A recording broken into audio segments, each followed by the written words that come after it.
My name is John Cologne, and this is my story. I was driving around Railroad North approximately 9:13 p.m. at night, and a distracted driver merged into my lane without signaling on her phone. My instincts told me to swerve, and so I did, causing me to spin out and get off the side of the road and flip.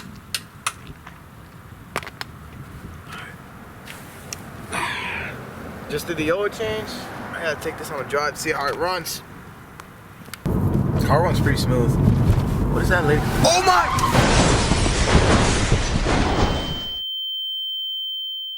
Distracted driving is a serious issue that can have a huge impact on everybody's safety. Even a quick action like sending a text can lead to dangerous consequences. Please don't text and drive.